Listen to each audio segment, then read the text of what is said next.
Hi everyone, hello. Welcome to the Women of Publishing Leadership Series. My name is Sierra Menzies and I'm a Publisher Marketing Coordinator here at Google. I'm really excited to be the one kicking off the first of 4 awesome live streams with you all today. The Women of Publishing Leadership Series is designed to help women like you learn how to use different Google tools in order to grow your business. And I can think of no better time to bring this community of women together. It's Women's History Month, the entire month of March, and just this past Sunday was International Women's Day. So there's no better time to come together, learn how to scale your business, and invest in yourself. The Women of Publishing Leadership Series is an international cohort. And what exactly does that mean? If I were in a lecture hall, I would maybe say, take a look to your right, take a look to your left, and see the amazing representation that we have here today, and feel inspired by that. While we're not physically in a room together, the statement still does stand. This is just a quick snapshot of what our cohort looks like this year. We have over 1,000 amazing women accepted from all around the world, 150 countries, over 150 countries represented. So Ghana, Belgium, Italy, the US, the UK, Scotland, just to name a few. And it's really exciting to see that all of you were willing to log on and be online with us from all around the world. We also have over 60 types of online websites as well as apps represented as well. So we're touching verticals like gaming and news, finance, travel, informational, and social. And while this snapshot is focusing on the breadth of our representation today, it's important to remember that we are all still here for the same purpose. And that's to bring together a group of women and learn how to scale your business with the support of a network that you can actually relate to. So over the next 3 weeks, we're going to be taking you through a series of helpful live streams as well as additional content that you'll receive over email in order to help you understand and learn how to engage with your audience, as well as monetize your website or app and build and sustain user trust in this constantly evolving ecosystem. So there might be times it starts to feel like a lot, right? This is a lot of information we're throwing at you, but you're not in it alone. We're here to help. First and foremost, during each live stream, at the end, we will have dedicated Q&A time, but that does not mean you have to wait until the end in order to throw in your questions. There's a chat box. I see that some of you have already started to utilize it, which is awesome. Please feel free to throw in your questions, and we will have at least 15 minutes or so to answer your questions at the end. If, let's say, you're not interested in asking a question in this public forum, or you have a really specific question for your account, we have a hotline for that. So there's a dedicated support form that you can submit your questions to if you have questions about the program content or your ad manager, ad mob, or AdSense account. And we have dedicated specialists that are on the other end to answer any and all of your asks. Or let's say you don't have an account yet, but you're interested in learning a little bit more of how to do that. We are able to provide you some additional resources through that form in order to get started. And all the housekeeping stuff is done, so now for the good stuff. I am really excited to announce that we are co-sponsoring this first live stream with the Google News Initiative. And I know we have some of our news partners online with us today as well, so welcome. Our speaker is none other than Nicole Ricosa. She's the Google's Director of News Partnerships and SMBs. And I have personally had the pleasure of working with Nicole for the last 2 years. I've learned a lot from her in this time, so I'm excited to see the knowledge that she has for you all today. Nicole is a journalist at heart and a business leader by trade. She joined Google in 2003, focusing on working with advertisers and building out our Google TV ads business, and working with our affiliate network before joining Global Partnerships in 2013. Today, she leads teams that focus on onboarding, educating, and growing web publishers and app developers from all around the world. And somehow she still makes the time to chair the Diversity, Equity, and Inclusion Council for our Global Partnerships organization. So basically, she's Superwoman. We will kick things off with a look at Nicole's personal experience as a news publisher and business leader, and then she'll take us through some audience engagement strategies, as well as the News Consumer Insights tool. So welcome, Nicole. Thank you, Sierra. Yes. Good afternoon. My name is Nicole Ricosa, and I'm a director here at Google focused on news partnerships and SMBs. I'm thrilled to be speaking with you all today because I know that the audience primarily consists of women publishers. And one of the many reasons that delights me so much is that not so long ago, I was one of you. I started at Google in 2003, about 16 years ago. Just before that, I was a local journalist living in Hawaii, working at one of the only female-owned independent newspapers in the country at the time, the Honolulu Weekly. I was a local journalist, starting out as an intern and then transitioning into a paid staff writer.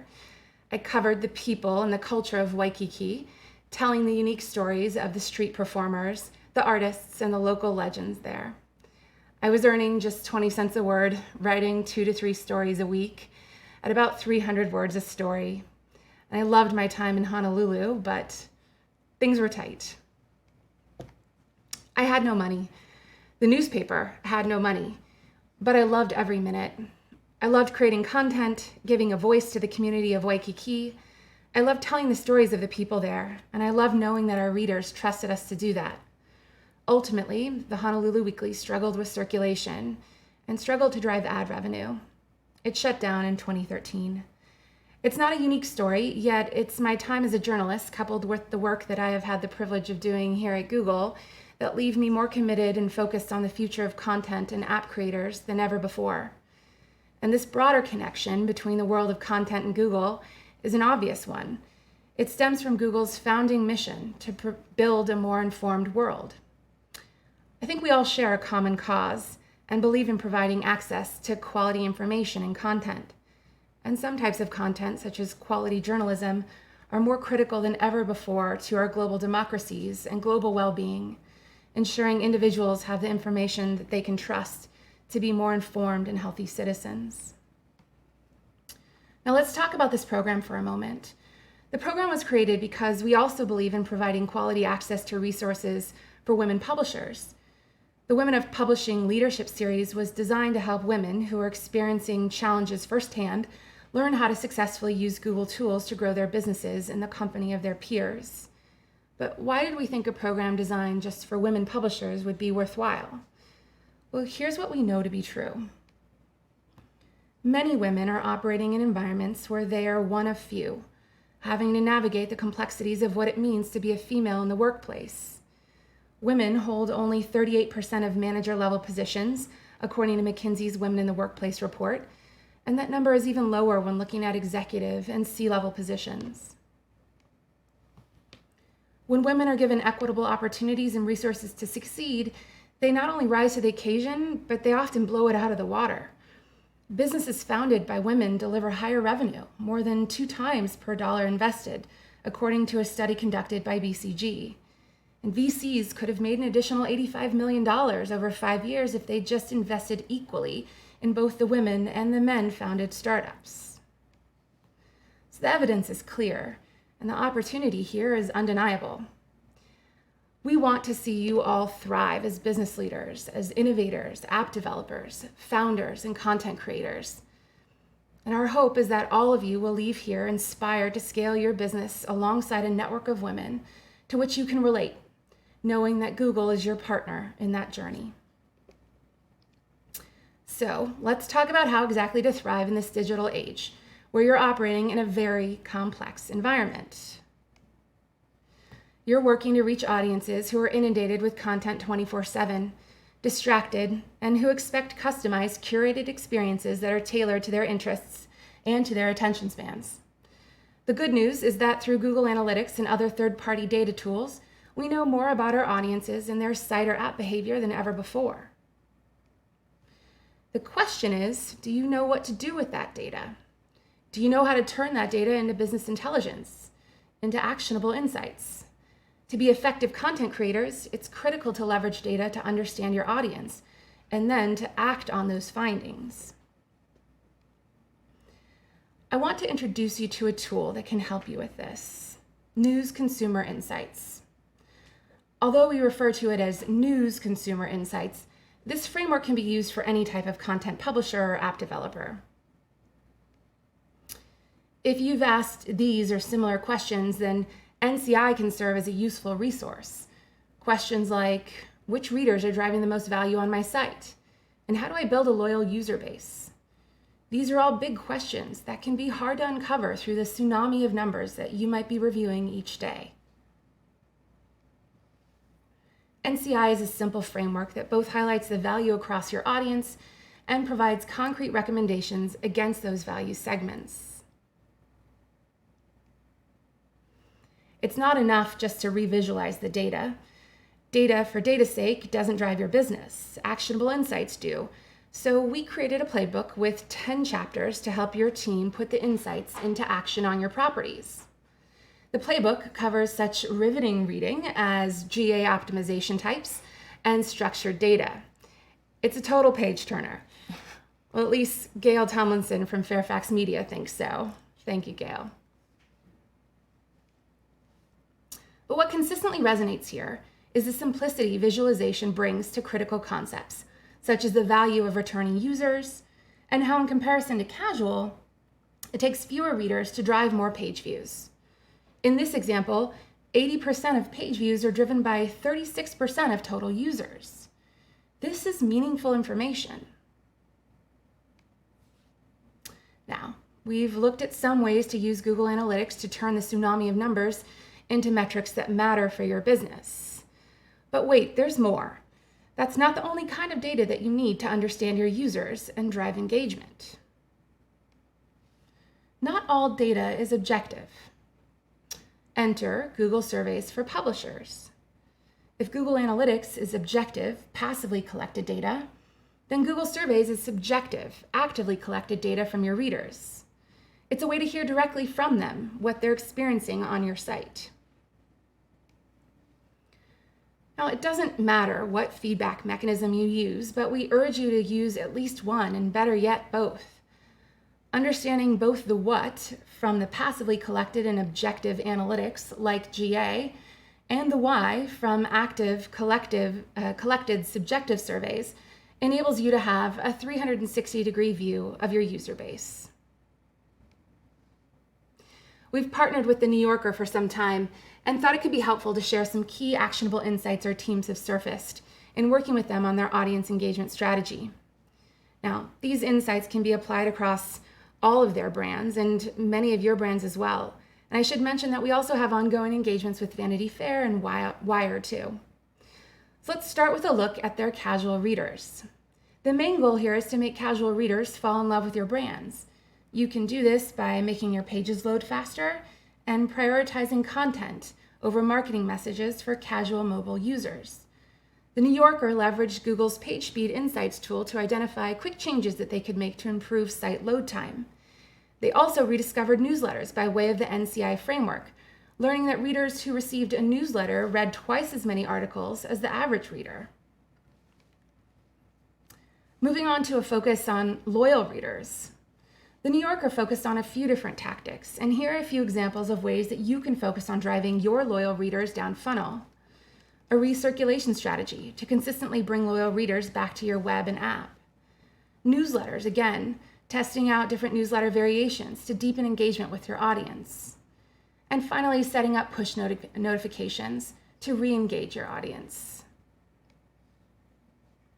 Finally, who doesn't love a crossword? The New Yorker focused their attention on brand levers, aiming to convert this highly engaged audience segment.